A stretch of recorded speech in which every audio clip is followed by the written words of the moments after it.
Hello guys, good morning. Today I want to show you how to resolve a problem whereby your laptop doesn't read SSD.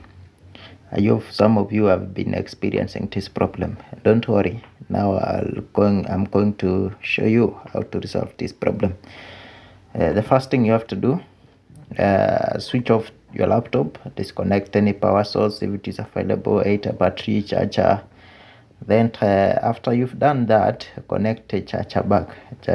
Connect a charger pack.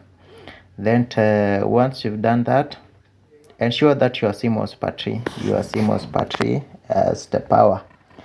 A CMOS battery is a component like this one. This is a CMOS battery. A good CMOS battery is you can just measure. You see these wires, we have the ground and the power. If you measure them, I know you're technicians, and if you're not, just use your digital multimeter to measure how much voltage in your CMOS battery. The good CMOS battery has a voltages of 3 volts. So if it is below that, especially if it is below 2 voltages, it's tell you your CMOS is bad. You have to replace it. Before you go through this process I'm going to show you. Then once you've ensured your CMOS battery is okay, then your next part is to try to power on the laptop.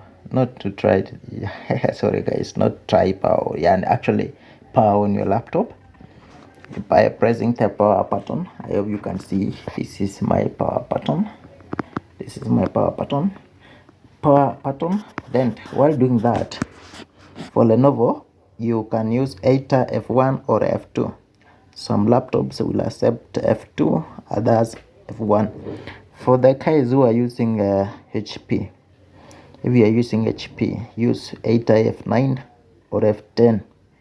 F9 or F10 for HP guys. So to me, this is a Lenovo ThinkBook 14, so I'll be using either F1 or F2. So let's start with F1. So while powering on the laptop, I don't know how I'll do it. Just press the power button on. Once the power button is on, just play with F1. While waiting for the machine to come on, just play with F1 until it will take you to the BIOS setup. This problem actually of your laptop not seeing SSD is the issue of BIOS setup. Then that's why we were ensuring that BIOS battery is okay. It has the power. Until you hear that pip sound, I hope you heard it guys. There was a pip sound. Did you hear it? That tells you already the laptop has taken you to the BIOS setup menu. So this is the menu. And actually you have some guides here below. If you need help, you can use F1. If you need to exit, escape key, use this key. You select item, you have select menu. Page up or page down, that is selecting the item. Home or end, that is selecting the menu. So items are these ones. These are items. If you want to select items, you can use page down. If you want to select the menu, if you want to select the menu, just press the end or home. So for now we are going to see the configuration. What you have to do here, make sure your date and time are correct. For me now it's around 9 a.m. So my time is 9 a.m. This is 9. Then to next maybe 9 a.m. 00 22 second. That's okay. Then page down, select the item, date. Actually today is 29. I think it's 29th. No, actually you start with the date, so we are in August month, in the month of August of 29th. Today is 29th. What's the problem? Oh yeah, 27th, 2024. I think I have to correct the date. It is the month. We are in the month of August. The month of August. So the date is correct. Once your date and time is correct, go to the next. Then we are here. Ensure that your secure boot is enabled. Secure boot is enabled. So this is the enabled, and you can see secure boot enabled. That's okay. After then, you select the next menu, that is boot. The here boot mode. Here is where there's this is what you have to change. If your boot mode is UFI, you have to change to legacy, and if it is in the legacy, change it to UFI. So for me, it is UFI. For the guys who are using the HP, the process are the same. Though the menu might seem a little bit different, but every item every item which is here is also available to the guys who are using HP. So how you change this UFI to legacy? If you enter the button, in fact here they've explained to you, for HES you need pure UFI. Legacy support, OS need legacy support. So you can use 8 of them. If your laptop doesn't see the SSD while you are using the UFI mode, change to legacy support mode. If it is not seeing using legacy support mode, use UFI.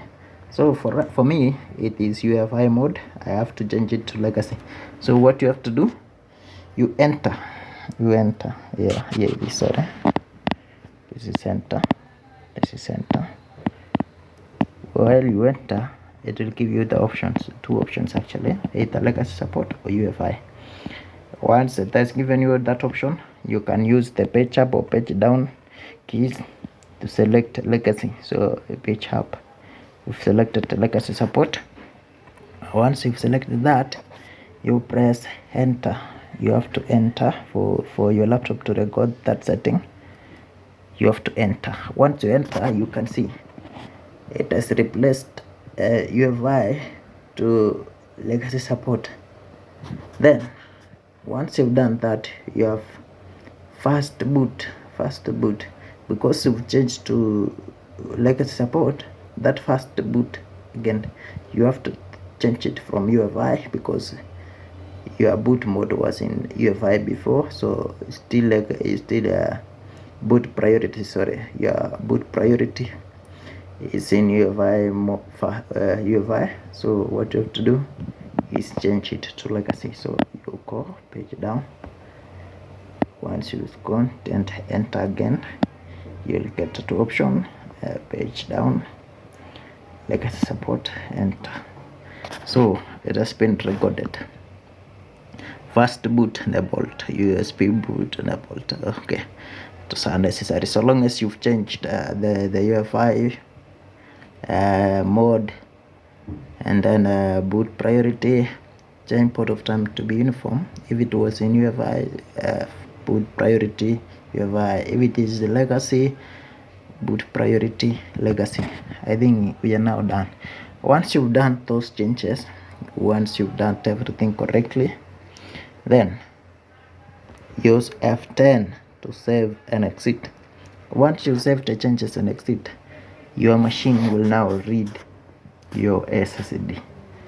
Then use F10. Here you can see once you press F10, it will ask you save configuration changes and exit now. Then enter yes.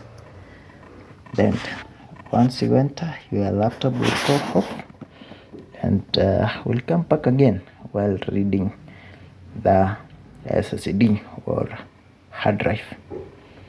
Guys, thank you so much for watching, and in case you have any problem like this, or you need any explanation about anything, leave a comment, then I'll get back to you.